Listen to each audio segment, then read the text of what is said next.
신명기 33장 18절에서 29절 말씀입니다. 스불론에 대하여는 일렀으되 스불론이여 너는 밖으로 나감을 기뻐하라. 이사가리여 너는 장막에 있음을 즐거워하라. 모세가 오늘 가나안 땅 들어가기 전에 느보산에서 하나님 말씀 창세기, 출애굽기, 레위기, 민수기에 있는 말을 다시 한번 하면서 신신당부하는 신명기에 그 끝에는 이제 모세는 못 들어가고 너희들만 들어간다 하는 얘기를 다시 한번 하면서 노래를 가르쳐 줍니다. 말씀으로 안 되면 이제 노래로 이제 하게 되는데, 노래는 잊어버리지 않는 아주 좋은 수단의 하나입니다. 그래서 이 노래를 두 편을 이제 가르쳐주고, 한 편은 노래를 위한 노래고 한 편은 하나님을 찬양하는 노래고, 그렇게 해서 두 편을 가르쳐주고 난 다음에 이스라엘 백성을 위해 축복하고 또 12지파를 위해서 축복을 합니다. 그런데 12지파를 다 축복하지 않는 것을 볼 수 있습니다. 오늘 어제 묵상한 분량은 5개의 지파를 축복하고, 오늘 6개의 지파를 축복하는데 12개의 지파를 축복해야 되는데 한 지파가 빠져 있습니다. 거기에 대해서 우리가 오늘 자세히 보도록 하고요. 오늘 앞에 지파 5개 다음으로 6번째로 스불론 지파에 대해서 축복하는 이야기가 나옵니다.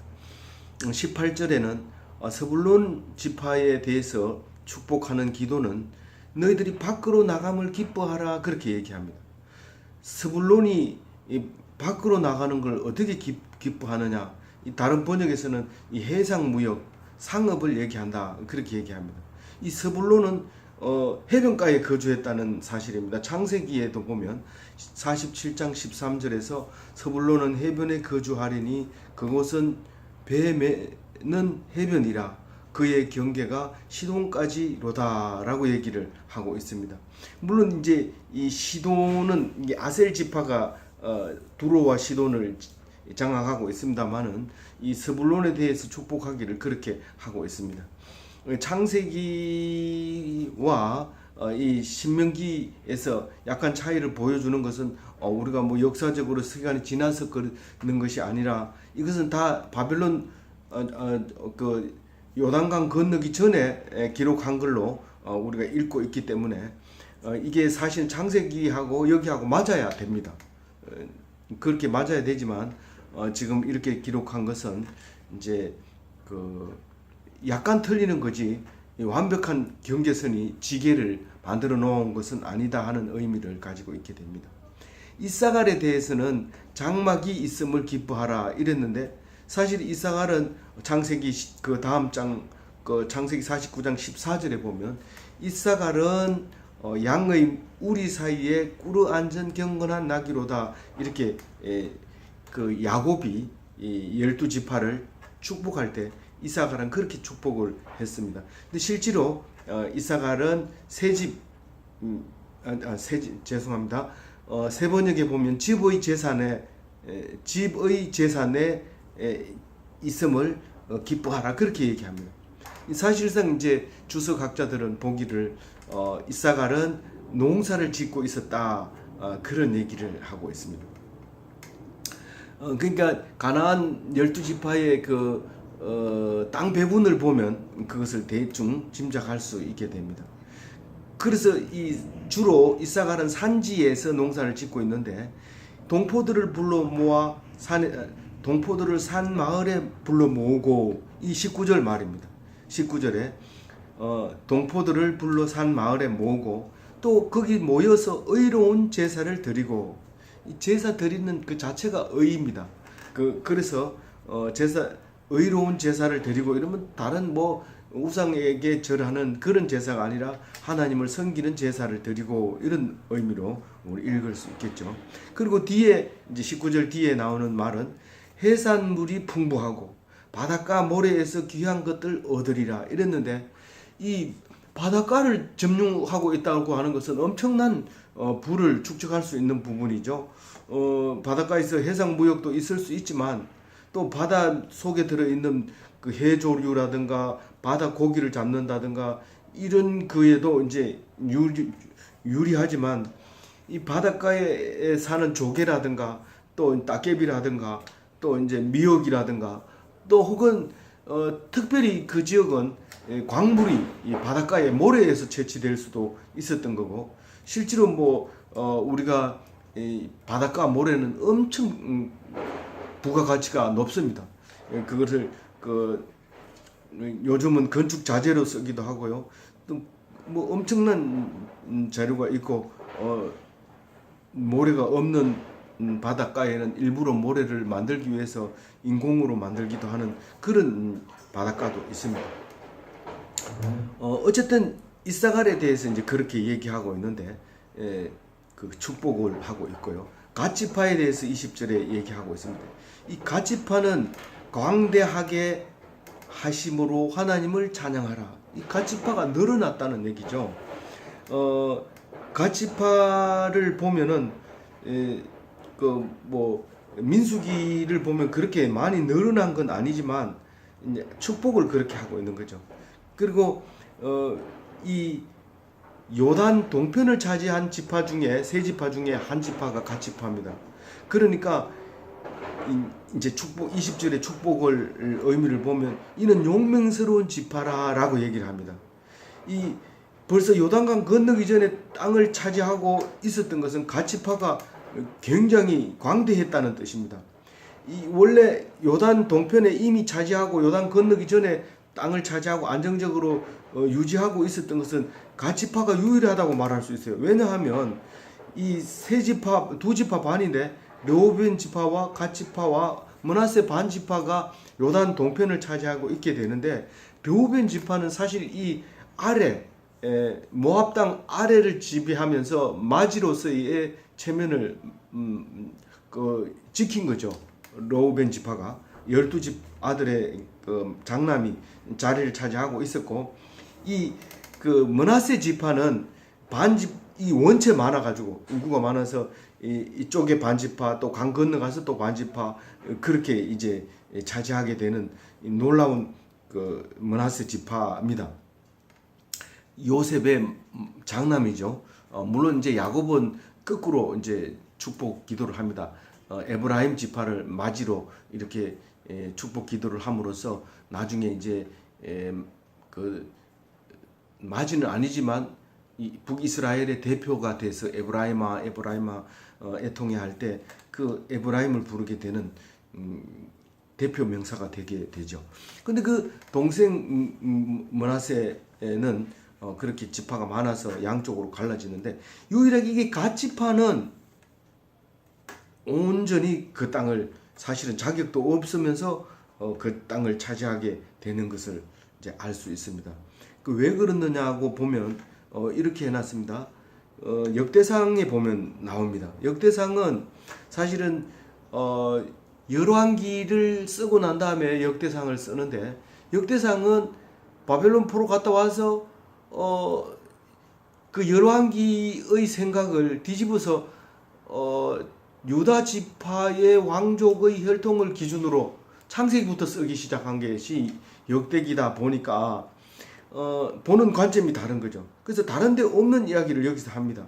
역대상 5장에 보면 그들이 하갈 사람과 여두르와 나비스와 노답과 싸우는 중에, 이거는 무슨 얘기를 하고 있느냐면 르우벤 지파와 므낫세 지파와 갓지파 이 세 지파가 요단 동편을 차지하는 이야기를 역대상에다가 이제 기록을 하고 있는 거죠. 그때 싸웠던 인원이 철부순 인원이 44,760명이라고 그 역대상에는 5장에는 그렇게 기록을 하고 있어요. 그러니까 갓지파가 대단하다 그런 얘기를 지금 하고 있는데, 이것을 모세가 요단강 건너기 전에 축복을 합니다. 그래서 먼저 땅을 차지했다는 것과 지도자의 몫이었다. 이 지도자가 그만큼 유혹명스러웠기 때문에 그 지도자에게 돌아간 몫이 요단 동편에 한 땅을 차지하게 됐다 하는 그런 말을 하게 되죠. 그리고 21절에 다른 지파의 지도자들과 함께 공의를 지켰다. 이 말은 요단 동편의 땅을 차지하고 하여 놓고도 요단 서편 가나안 땅을 점령할 때 함께 다른 지파들과 함께 들어가서 다 차지한 다음에 도로 돌아왔다. 이 말을 지금 하고 있는 겁니다. 이때가 들어가기 전인데 어떻게 이렇게 정확하게 합니까? 그게 예언이죠. 성경 말씀은 그대로 다 이루어지는 거죠. 그런데 어떻게 해서는요? 예언 하나님의 예언이니까 그대로 맞는 거죠. 그래서 이런 것들을 믿음으로는 그렇게 말하지만 믿음이 없는 이제 학자들이 있습니다. 역사학자들이라든가 이제 고고학자들의 얘기는 이것은 바벨론 포로에 갔다 와서 과거를 쓰기 위해서 쓰다 보니까 이렇게 정확하게 쓰게 됐다. 이제 이렇게 말해서 이 성경은 모세가 요단강 건너기 전에 글자로 남긴 게 아니라 어떤 다른 방법으로 남겼는데 이것을 성경으로 쓴 것은 바벨론 포로 갔다 와서 썼다. 이렇게 이제 학자들이 얘기합니다. 우리 믿음이 있는 사람은 그거를 너무 강조해서는 안 되고 이것은 모세가 쓴 것이 아니고 하나님이 쓴 거고 그 바벨론 포로 갔다 와서 쓴 게 아니라 모세가 쓴 거고 이제 그렇게 우리가 믿고 이것을 그대로 받아 듣고 오늘의 말씀으로 기억하고 마치 모세가 옆에 있는 것처럼 우리가 이 말씀을 받아들이고 뜨겁게 반응하는 것이요. 그래서 21절 이야기를 이제 하게 되고요. 22절에는 단에 대해서 얘기를 합니다. 사실은 단지파가 가장 소규모인데 인원이 나중에 엄청 늘어납니다. 3, 4등 안에 들어갈 정도로 이제 많이 늘어나는데 이 바산을 정복하리라. 요단강 건너가자마자 땅을 분배받은 것은 저쪽에 산악 지역을 이렇게 분배를 받습니다. 그래서 그걸 정복을 못하고 쫓겨서 사실은 이 최북단으로 올라가게 바산 그러니까 헬몬산 아래까지 이제 이 단이 그쪽으로 이동을 하게 됩니다. 성경적으로 보면 망해서 쫓겨 올라가는 것처럼 보이지만 성경적으로 보면 이것을 정복했다고 얘기를 합니다. 그리고 그 헬몬산 아래를 다 바산이라고 하잖아요. 그 바산을 정복하리라 그렇게 이제 축복 기도를 합니다. 그 사사기에 보면 단 자손이 미가가 만든 그 우상과 그 미가를 제사장으로 이제 취해서 그 헬몬산 아래에 있는 그 라이스라고 하는 동네를 이제 점령하러 갑니다. 이 라이스는 얼마나 살기가 좋아서 군대가 없고 그냥 법이 없고 그냥 자기 나름대로 그냥 목장을 경영하면서 그냥 사는데 이 다한 지파가 가서 정복을 해버린 거예요. 칼날로 쳐서 다 없애버리고 성을 불사르고 그리고 거기 단지파를 이제 형성하게 되는 이야기가 사사기 18장에 나오게 됩니다. 그 다음에 이제 납달리에 이제 대해서 축복을 하고 있는데 납달리는 은혜가 풍성하고 복이 가득하고 남쪽으로 호수를 끼고 살아라. 우리 본문에는 남쪽과 서쪽으로 차지해라 이런 말인데 이 서쪽이라는 말이 호수라는 뜻을 가지고 있습니다. 그래서 이게 세번역에도 그렇고요. 남쪽에 호수를 끼고 살아라 이러면 무슨 말이냐면 가버나움과 베세다 지방을 얘기하는 거예요. 갈릴리 호수의 그러니까 서북쪽이 납달리 지파의 영역이라는 것을 말하고 있죠. 그래서 거기서 풍성하게 은혜를 누리고 복이 가득하게 살아라라고 축복을 하고 있는 거죠. 가버나움과 베세다는 예수님이 이 포교 활동을 하던 베드로가 의 고향이 거기 있고 어부들의 고향들이 거기에 있었던 그곳이 가버나움과 베세다 지방이죠. 마지막으로 아셀 지파에 대해서 얘기하는데 너희가 가장 복받은 지파다. 어느 누구 지파가 잘 살고 복받았다 하지만 너희들이 가장 복받았다. 그게 언제냐면 두로와 시돈이 이 지중해 무역으로 왕성하게 자랄 페니키아 시대에 를 생각하면 그보다 더 부유하게 산 지파는 없다는 거죠. 그래서 아셀 지파가 가장 복받은 지파다. 그리고 너희들이 강성하다. 실제로 거기 그 열왕기나 역대기를 읽어보면 그 두로와 시도는 그 빗장이 강력해서 다른 나라의 외세의 침입에도 절대로 난공불락의 도시였죠. 사실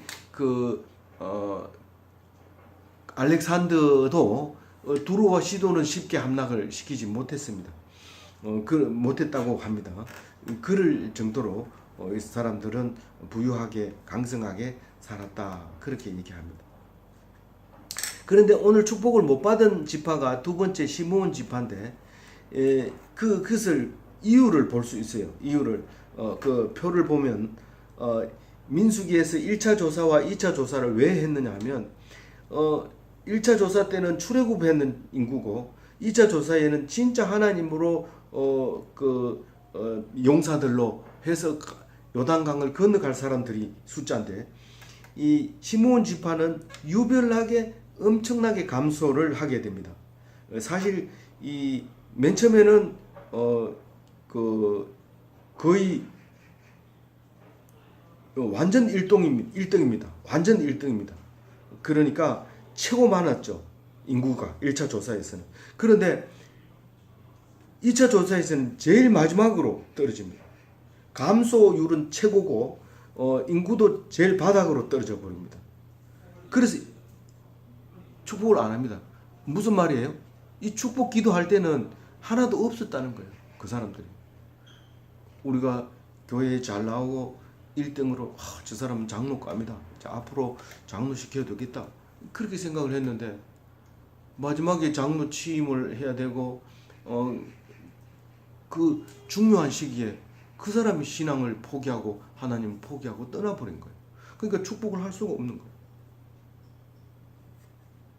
하나님 말씀을 떠나면 백성이 아닙니다. 이 명단에서 빠지게 되는 거죠.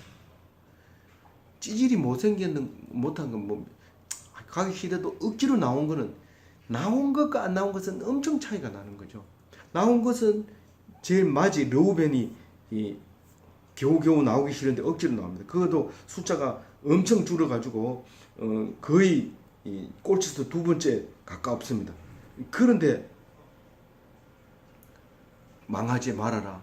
좀 사람이 많이 부흥했으면 좋겠다. 그렇게 축복을 하는 것을 어제 묵상해서 묵상했습니다. 그리고 26절에는 이제 12지파들이 축복을 다 끝낸 다음에 26절에 구원의 하나님에 대해서 이제 노래하고 있습니다. 29절까지 노래하고 있는데 이것은 제가 빠른 속도로 읽어보도록 그렇게 하겠습니다.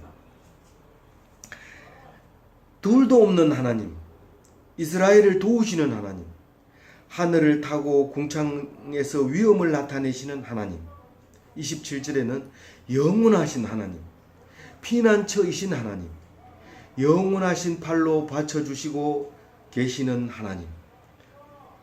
내가 팔이 안 내려오도록 딱 이렇게 모세의 팔을 받치듯이 그렇게 여호수아가 싸울 때 아론과 훌이 팔을 받쳐주듯이 하나님께서 내 팔을 이렇게 받쳐줘 기도가 끊어지지 않게 하심으로 여호수아가 전쟁을 이기는 것처럼 그런 모습을 볼 수 있죠.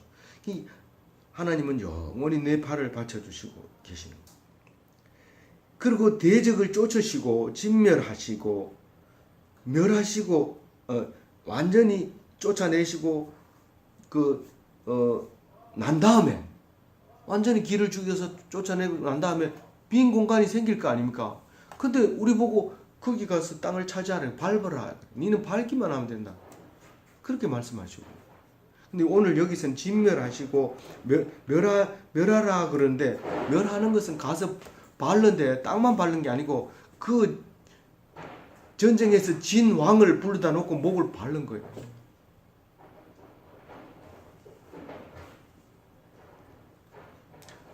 어제 뉴스에 그 군대 안 가는 사람을 특별히 다른 법을 적용해서 대체 복무를 할 수 있도록 하겠다. 대체 복무는 쉬운 걸로 안 하고 원래 복무보다 더 큰 어려운 걸로 만들겠다. 이런 형태의 취지로 대법원에서 이제 판결을 내리는 이제 모습을 봤습니다. 물론 싸우지 말아야 되지만 우리는 하나님의 백성이 아닐 때는 하나님을 섬기지 않는 것에 대해서는 진멸해야 됩니다. 바닥을 완전히 싹 쓸어야 됩니다. 무조건 원수도 사랑하라. 물론 원수도 사랑하라는 건 예수님이 말씀하셨지만 구약에서 싸움하고 완전히 해멸하라고 하는 것은 완전 계멸하라고 하는 것은 재성을 하나도 남기지 말라는 뜻입니다. 종교를 핑계로 군대 안 가는 사람이 안 생기고 진짜로 하나님을 섬길 수 있는 그런 종교인이 됐으면 좋겠다. 그런 생각을 한번 해봅니다. 마지막으로 29절에 행복한 사람, 이스라엘 백성을 얘기하는 거죠. 구원을 얻은 백성, 세상에 둘도 없는 백성,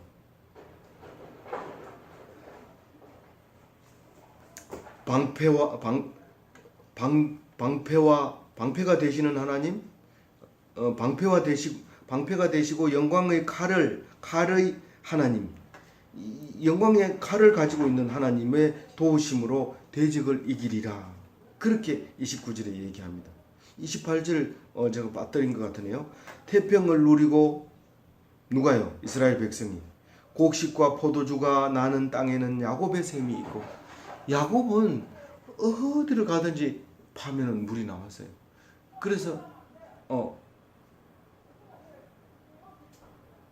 야곱이 그 샘이 있는 곳이 이스라엘 백성이 축복을 그렇게 표현하고 있는 거죠. 그 다음에 하늘에 이슬이 내리는 곳. 이슬이 그냥 내리는 것이 아니라 우리를 위해서 내리는 거예요. 막 동족히 내리고 쓰고 남고 버리고 막 이럴 정도로 오는 게 아니라 우리가 살아가기 좋을 만큼 그렇게 내립니다. 사실 저는 오늘 한 가지만 더 말씀드린다면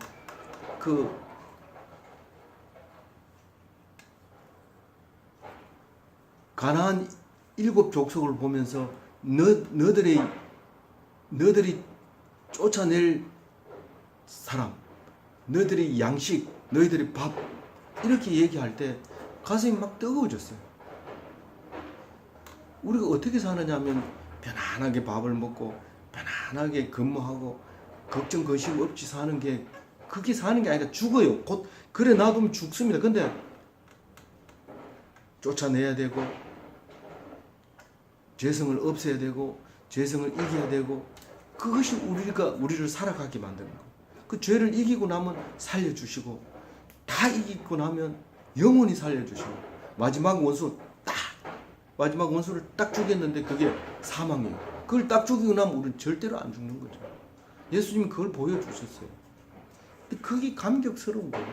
이 신명기를 읽으면서 그걸 찾을 수 있었다는 것은 정말 제가 오랫동안 신앙생활을 했지만 감동이었습니다.